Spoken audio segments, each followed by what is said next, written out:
El día de hoy debemos recordar los hechos ocurridos en la Plaza de las Tres Culturas en la Ciudad de México, un día como hoy del año de 1968, para contextualizar el ambiente que imperaba en esa época en México y en el mundo, con la preocupación de temas como los primeros 10 años del triunfo de la Revolución Cubana, la liberación femenina, la muerte de Che Guevara en Bolivia, el uso de las drogas psicodélicas, la primavera de París, cuyas protestas se extendieron a Praga y la Ciudad de México, la guerra de Vietnam, la Guerra Fría, la expansión del comunismo en el mundo y, por último, la realización de los Juegos Olímpicos en la capital de nuestro país. De las diversas interpretaciones de esos acontecimientos históricos, existen coincidencias en lo siguiente. Primero, que había por parte del gobierno mexicano una desesperación por lograr que los estudiantes no continuaran realizando más manifestaciones que habían sido iniciadas por motivo de la represión ejercida por los cuerpos de seguridad en su momento en contra de la comunidad estudiantil. Es decir, el régimen imperante se cerraba a los cambios y manifestaciones expuestos por los estudiantes y maestros de esa época y endurecía los canales de comunicación a cualquier negociación posible.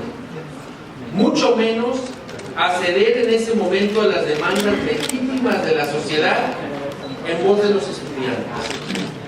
Y segundo, la fórmula elegida para resolver el problema fue la violencia, por medio de la represión abusiva de toda la fuerza del Estado, que dio por resultado la muerte de un indeterminado número de personas, cuando menos.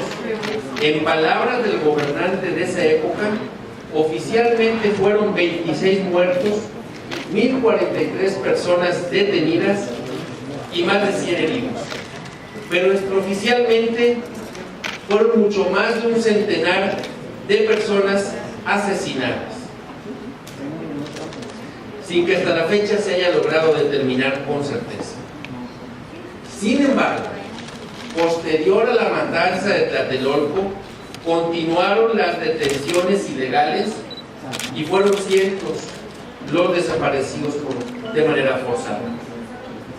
Hemos de advertir que los medios de comunicación, dada la censura y el clima político de la época, justificaron la represión ejercida. Incluso, como anécdota, en el principal y creo que el único noticiero de la época, el periodista Jacobo Zabludovsky abrió el noticiero de ese día diciendo: hoy fue un día soleado.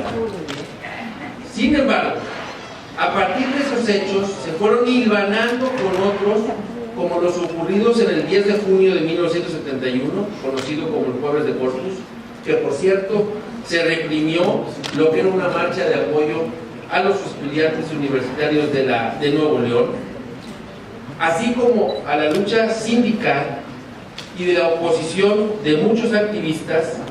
Se alcanzó una debida participación política de los mexicanos, con cambios legislativos que culminaron años más tarde en lo que se denominó la Reforma Política de 1979, en la cual se otorgó el reconocimiento a diversos partidos políticos. No debemos olvidar que antes el panorama electoral era muy reducido, debiendo hacer mención, por ejemplo, que José López Portillo fue electo sin contrincante alguno. El cinismo de los usufructuarios del régimen era tal que López Portillo, en las elecciones del 76, llegó a afirmar: con que mi mamá vote, gano. Ahora bien, ante la pregunta ¿qué enseñanza nos dejan esos acontecimientos? Como respuesta podemos decir que la sociedad, a fin de resolver debidamente sus problemas, debemos aprender a leer, a pensar, a hablar y a escuchar al contrario, Es decir, en cualquier ámbito de nuestra vida debemos de aprender a ser democráticos y tolerantes, debiéndose de condenar el uso de la violencia como método válido para reprimir a quien piensa distinto. De no adoptar lo anterior, corremos el riesgo de que los hechos del 68 de una y otra forma se repitan. Por cierto, como se ha repetido en el transcurso de estos años con los penosos ejemplos de los hechos ocurridos en Actial, 1997, y Ayotzinapa, 2014, que precisamente hace unos días, el 26 de septiembre, con pena recordábamos.